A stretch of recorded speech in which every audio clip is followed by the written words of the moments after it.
Good morning everybody, how are you today? Mudah-mudahan pada sehat dan tetap semangat ya.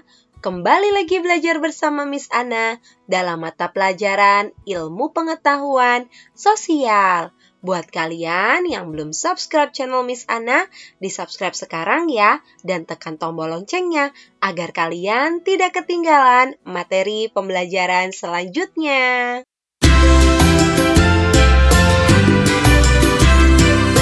Seperti biasa ya anak-anak, sebelum memulai pembelajaran, persiapkan terlebih dahulu ya alat tulis kalian seperti pensil, pena, dan stabilo. Perhatikan juga handout yang sudah kalian download pada website sekolah kita ya, yaitu Flora dan Fauna Indonesia. Setelah mempelajari materi kondisi geologi dan bentuk muka bumi Indonesia, materi kelas 7 berikutnya adalah Flora dan Fauna Indonesia. Adapun tujuan pembelajaran kali ini, Miss Ana harapkan peserta didik dapat mengidentifikasi faktor-faktor yang mempengaruhi persebaran flora dan fauna di Indonesia, mendeskripsikan persebaran flora dan fauna di Indonesia, mengidentifikasi ciri-ciri fauna di Indonesia, dan mengidentifikasi pembagian wilayah fauna di Indonesia. Perlu diingat ya anak-anak bahwa Indonesia memiliki keanekaragaman flora dan fauna atau keanekaragaman hayati yang sangat besar. Bahkan, keanekaragaman hayati Indonesia ini termasuk 3 besar di dunia loh, bersama-sama dengan Brazil di Amerika Selatan dan Zaire di Afrika. Berdasarkan data dari Departemen Kehutanan dan Perkebunan tahun 1999, jumlah spesies tumbuhan di Indonesia mencapai 8.000 spesies yang sudah teridentifikasi, sedangkan jumlah spesies hewan mencapai 2.215 spesies. Nah, spesies hewan terdiri atas 515 mamalia, 60 reptil, 1.519 burung, dan 121 kupu-kupu. Luar biasa ya! Besarnya keanekaragaman hayati di Indonesia ini berkaitan erat dengan kondisi iklim dan kondisi fisik wilayah. Suhu dan curah hujan yang besar memungkinkan tumbuhnya beragam jenis tumbuhan. Mengapa demikian? Karena tumbuhan memerlukan air dan suhu yang sesuai. Semakin banyak air tersedia, tentu semakin banyak tumbuhan yang dapat tumbuh. Dan karena itu, semakin banyak hewan yang dapat hidup di daerah tersebut. Kalian dapat membuktikan sendiri ya, Indonesia dengan curah hujan yang tinggi, tentu lebih banyak flora dan faunanya dibandingkan dengan daerah gurun yang curah hujannya sangat kecil. Tampak pada layar kalian adalah gambar bunga bangkai raksasa. Yuk kita lihat bagaimana persebaran flora di Indonesia. Flora di Indonesia dibedakan menjadi 2 kelompok ya anak-anak, yaitu Indo-Malayan dan Indo-Australian. Kelompok Indo-Malayan meliputi kawasan Indonesia Barat. Pulau-pulau yang masuk ke dalam kelompok ini adalah Sumatera, Kalimantan, Jawa, dan Bali. Sementara kelompok Indo-Australian meliputi kawasan Indonesia Timur. Pulau-pulau yang masuk ke dalam kelompok ini adalah Sulawesi, Nusa Tenggara, Maluku, dan Papua. Adapun perbandingan karakteristik flora di Indonesia, kita lihat dari beberapa jenis tumbuhan berikut ini ya. Jenis meranti-ranti, jenis rotan, jenis hutan kayu putih, jenis tumbuhan matoa, jenis tumbuhan sagu, dan jenis nangka. Berikut ini adalah karakteristik flora yang ada di Indonesia Barat dan Indonesia Timur. Kita lihat perbedaannya ya. Di Indonesia bagian Barat, jenis meranti-rantiannya sangat banyak, sementara di Timur hanya sedikit. Di Indonesia Barat terdapat berbagai jenis rotan, sementara di Indonesia Timur tidak terdapat sama sekali jenis rotan. Di Indonesia Barat tidak terdapat hutan kayu putih, sementara di Indonesia Timur terdapat hutan kayu putih. Di Indonesia Barat, jenis tumbuhan matoa hanya sedikit, sementara di Indonesia Timur terdapat berbagai jenis matoa khususnya di Papua ya.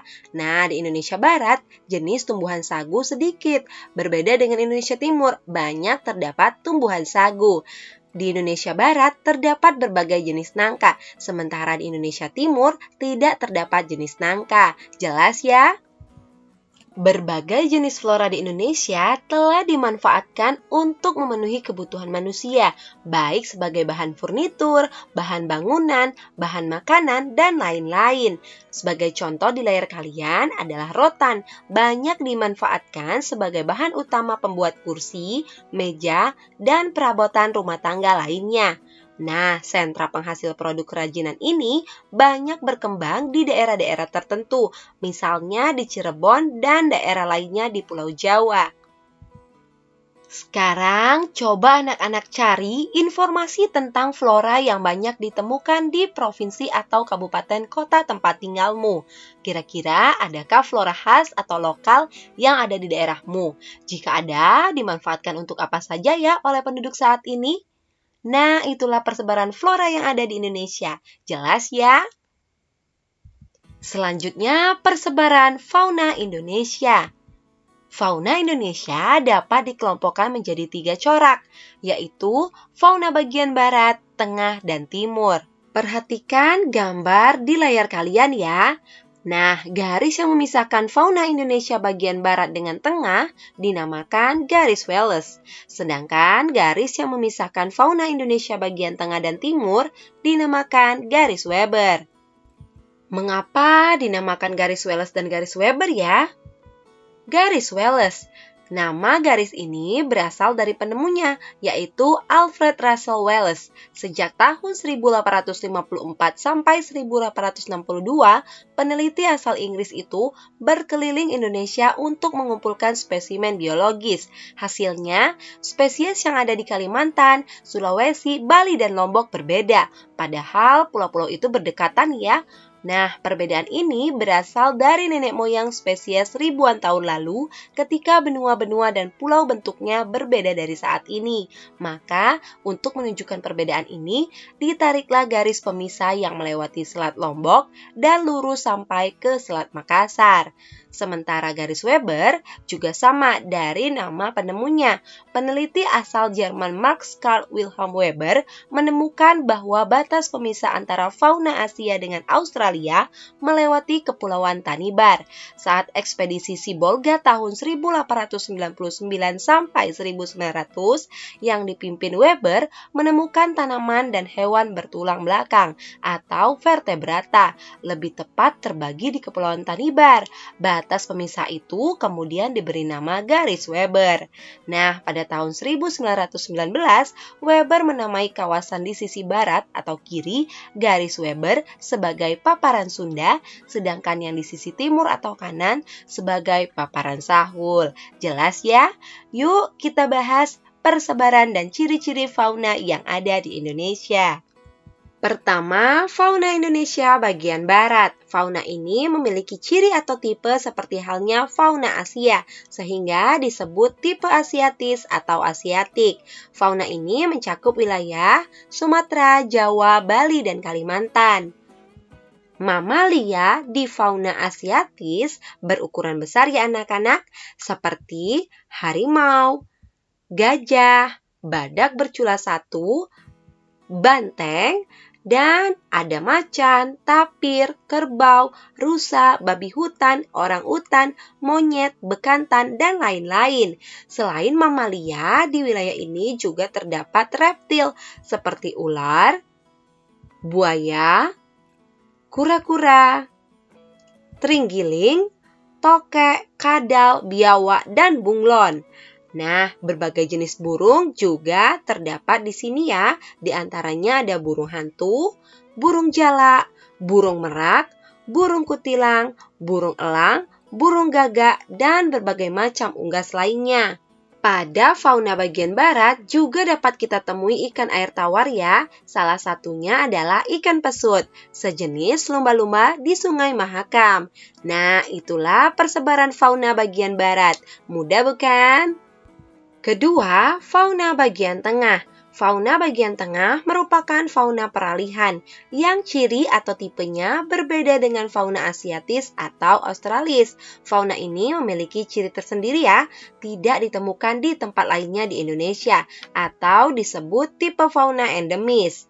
Nah, wilayah fauna tengah sering pula disebut wilayah fauna Kepulauan Wallace yang mencakup Sulawesi, Maluku, Pulau Timor, dan Nusa Tenggara serta sejumlah pulau-pulau kecil di sekitar pulau-pulau tersebut.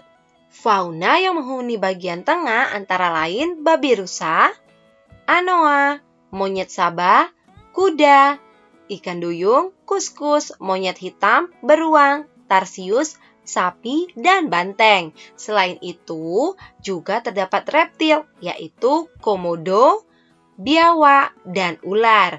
Berbagai jenis burung juga ditemui di wilayah fauna bagian tengah ya, antara lain burung maleo, burung mandar, burung raja udang, burung kakatua, burung dewata, dan rangkong. Nah, itulah persebaran fauna bagian tengah. Mudah bukan? Ketiga, fauna Indonesia bagian timur. Fauna ini memiliki ciri atau tipe yang mirip dengan fauna yang hidup di benua Australia, sehingga disebut tipe Australis atau Australik. Fauna ini tersebar di wilayah Papua, Halmahera, dan Kepulauan Aru. Adapun mamalia yang menghuni wilayah ini ya, antara lain walabi, landak irian, kuskus, kanguru pohon, beruang, pemanjat berkantung atau opus melayang, dan kelelawar. Perlu diingat ya anak-anak, di wilayah ini tidak ditemukan kera. Selain mamalia, ada pula reptil, yaitu biawak, buaya, kadal, dan ular. Berbagai jenis burung juga ditemukan di wilayah ini, yaitu burung cendrawasih, burung nuri, burung kasuari, burung namdur, dan burung raja udang. Nah, di wilayah ini ikan air tawarnya relatif sedikit ya. Nah, itulah persebaran fauna bagian timur. Mudah bukan? Setelah memahami sebaran fauna yang ada di Indonesia, coba kalian identifikasikan jenis fauna yang dapat kamu temukan di daerah tempat tinggalmu ya. Lalu, berdasarkan jenis fauna yang ada di daerah tempat tinggalmu, tentukanlah fauna yang termasuk dilindungi. Jawab di kolom komentar ya. Demikianlah materi kita mengenai flora dan fauna Indonesia. Mudah-mudahan dapat dipahami dan bermanfaat ya. Ingat, kita perlu bersyukur atas keanekaragaman flora dan fauna Indonesia dengan cara menjaga dan melestarikannya ya. Jika tidak, maka flora dan fauna kita akan terancam punah. Nah, buat kalian yang belum subscribe channel Miss Anna, di-subscribe dulu ya sekarang dan tekan tombol loncengnya agar kalian tidak ketinggalan materi pembelajaran selanjutnya. Tetap semangat dan berprestasi walau di masa pandemi. Terima kasih. See you.